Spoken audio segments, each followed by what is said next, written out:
Bertie the bus was giving some visitors a tour of the island of Sodor. It was their last afternoon, and Edward was preparing to take them to meet Bill and Ben. He found it hard to start the heavy train.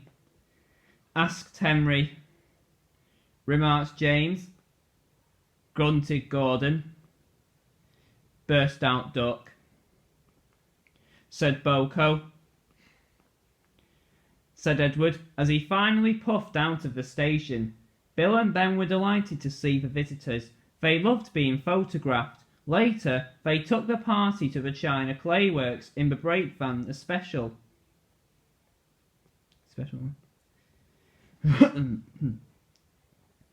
Everyone had a splendid time, and the visitors were most impressed. Then Edward took the visitors home. On the way, the weather changed. The wind and rain buffeted in Edward. His sanding gear failed, and his fireman... On the way, the weather changed. Wind and rain buffeted in Edward. His sand gear... On the way, the weather changed. Wind and rain... On the way, the weather changed. Wind and rain buffeted in Edward. His sanding gear failed, and his fireman rode in front, dropping sand on the rails by hand. Suddenly, Edward's wheels slipped fiercely with a shrieking crack. Suddenly, Edward's wheel... for God's sake. Suddenly, Edward's wheels slipped... for God's sake. Suddenly, Edward's wheels slipped fiercely... for God's sake. Suddenly, Edward's wheels fit... for God's sake! Suddenly, Edward's wheels slipped fiercely with a shrieking crack.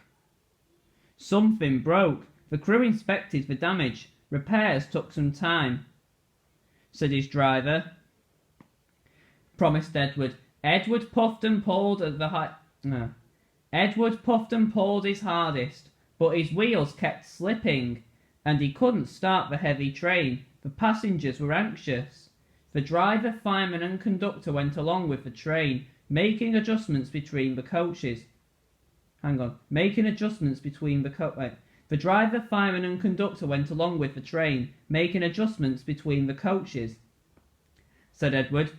He puffed and moved cautiously forward. The first coach moving helped to start the second. The first coach moving helped to start the second, and the second helped the third. Puffed Edward, said his driver. He listened happily to Edward's steady beat, as he forced slowly but surely ahead. At last, battered, wily and unbeaten, Edward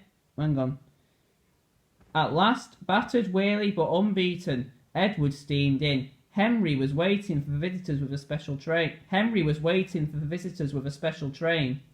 The fat controller angrily pointed to the clock, but excited passengers cheered and thanked Edward, his driver and fireman.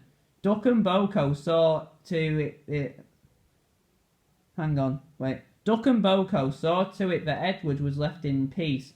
Gordon and James remained respectfully silent.